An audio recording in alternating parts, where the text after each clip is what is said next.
저 부자가 되고 싶은데 주식을 할까요? 부동산을 할까요? 라는 질문을 주셨어요. 이미 부자가 되신 분들의 사례를 보면 안녕하십니까, 행센 오영일입니다. 최근에 어떤 분이 이런 질문을 주셨습니다. 저 부자가 되고 싶은데 주식을 할까요? 부동산을 할까요? 라는 질문을 주셨어요. 주식과 부동산 중에서 어떤 걸 해야 부자가 될 확률이 높아질까요? 여러분의 생각은 좀 어떠십니까? 저는 15년 동안 현장에서 재무상담을 진행을 하면서 알게 된 사실이 한 가지가 있습니다. 여러분에게 먼저 제가 질문을 하나 드려볼게요. 여러분에게 50억이 있습니다. 여러분 50억으로 뭐 하시겠습니까? 아마 바로 떠오르시는 거는 강남에 아파트 하나 사거나 꼬말 빌딩 한 개 사고 남는 돈으로 뭐 주식이나 ETF 투자하자, 뭐 이런 생각을 하셨을 것 같아요. 이런 말이 있습니다.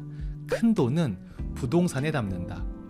여러분이 지금 하신 생각이 지극히 정상이고 보편적이신 겁니다. 네. 요즘은 월급만으로는 부자가 될 수 없다는 것을 다들 알고 계시는 것 같아요. 그러다 보니까 정말 많은 분들이 재테크에 관심을 갖고 있는 것 같습니다. 그리고 정말 15년 전이랑은 지금 분위기가 너무 달라요.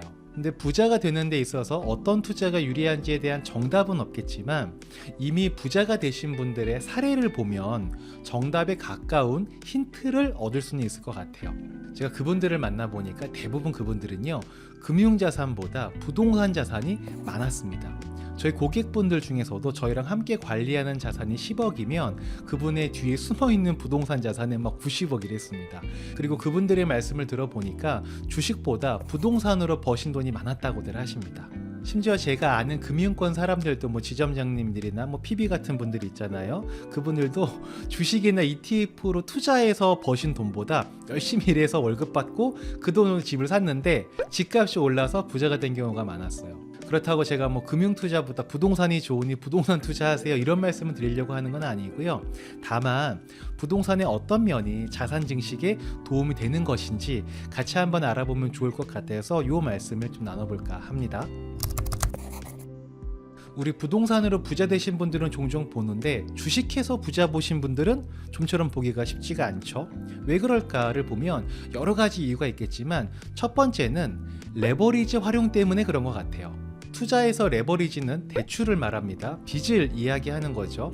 우리는 부동산 투자를 할 때 다 빚내서 투자하잖아요. 순수하게 내 돈만 가지고 부동산을 매수하시는 분들은 거의 안 계십니다. 이 레버리지 효과가 주식과 부동산에서 가장 큰 차이점 중에 하나이지 않나 싶은데요. 예를 들어서 5억짜리 집을 사는데요. 전세 끼고 매수하면 1억만 가지고도 5억짜리 집을 살 수가 있지 않습니까? 이렇게 사놨는데 5억짜리 집이 6억이 됐어요. 그러면 1억 원이 올라간 거잖아요. 근데 내가 투자한 원금은 1억이니까 투자 원금 대비 수익률은 100%인 거죠.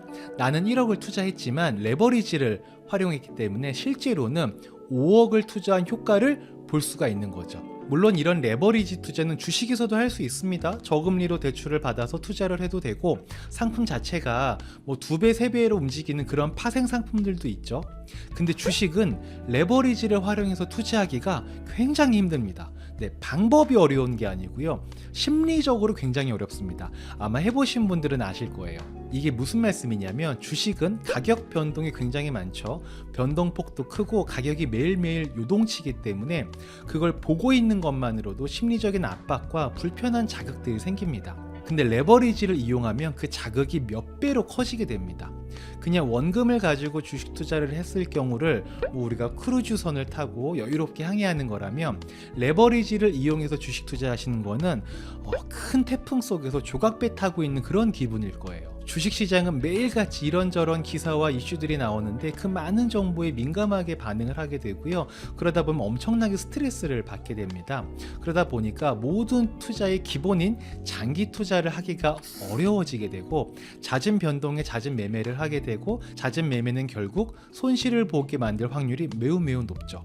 물론 부동산도 등락이 있습니다. 그런데 부동산은 손절이 없습니다. 이게 무슨 말이냐면 내가 산 가격보다 가격이 내려가면 안 팝니다. 그냥 가지고 있습니다. 그러면서 언젠간 오르겠지라는 생각을 갖게 돼요. 손절하기에는 부동산은 금액도 너무 크고요. 그리고 부동산은 예전부터 들었던 말이 있잖아요. 우리가 부동산은 들고 있으면 결국은 올라간다.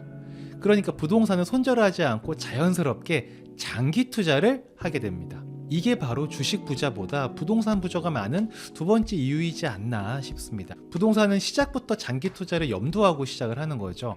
오늘 부동산 매수하고 내일 부동산 팔러 가지는 않잖아요. 사실 어떤 투자를 하더라도요, 장기 투자를 하게 되면 실패하기가 되게 어렵습니다. 부동산도 그렇고 주식도 그래요.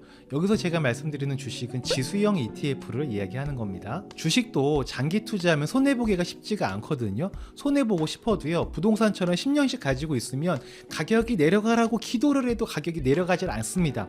그쵸? 이 가격이 내려가지 않는 이유는 제가 지난번 영상에 말씀드렸던 것처럼 인플레이션 때문에 그런 거죠. 이렇게 얘기하니까 마치 주식보다 부동산이 좋은 것처럼 제가 말씀드리는 걸로 들리실 수도 있겠는데 꼭 그렇지만은 않습니다. 부동산의 가장 큰 단점 중에 하나는 또 현금화하기 어렵다는 게 있죠.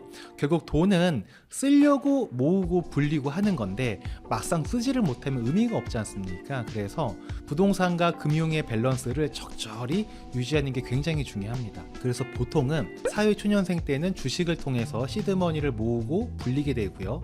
결혼 무렵이 되면 대출을 활용해서 주택 구입을 하게 되고, 은퇴 시점이 되면 실거주할 부동산을 남기고 다 현금화를 해서 유동성이 확보되어 있는 안정적인 금융 투자를 하시는 경우들이 많죠. 그리고 부동산이건 주식이건 어떤 게 더 잘 될지는 모릅니다. 정말 아무도 모르는 거죠. 그러나 확실한 건 아무것도 안 하시는 것보다는 뭐든 하는 게 좋다는 거고요. 뭐든 할 거면 장기적인 안목을 갖고 하는 게 중요하다. 여유를 갖고 일일비하지 않고 시간에 투자하시는 분들은요, 결국은 부를 손에 쥘 수가 있을 겁니다. 자, 다시 처음으로 돌아가 보겠습니다.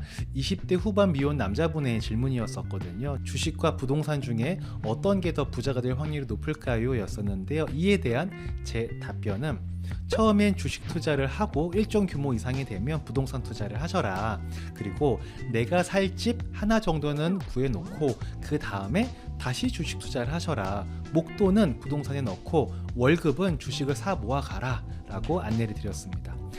개인마다 성향과 재테크의 기준은 다를 거예요. 그래서 본인만의 기준을 잘 세우시고 그에 맞는 재테크를 통해서 안정적인 경제 환경을 누리시기 바라겠습니다. 자, 오늘 영상 이 정도로 정리하도록 하겠습니다. 이상 2022년 1월 2일까지 일하지 않아도 월 3천만 원의 소득이 나오는 시스템을 만드는 사람 우영이 되었습니다. 들어주셔서 감사하고요. 다음에 또 뵙겠습니다. 들어가겠습니다. 안녕.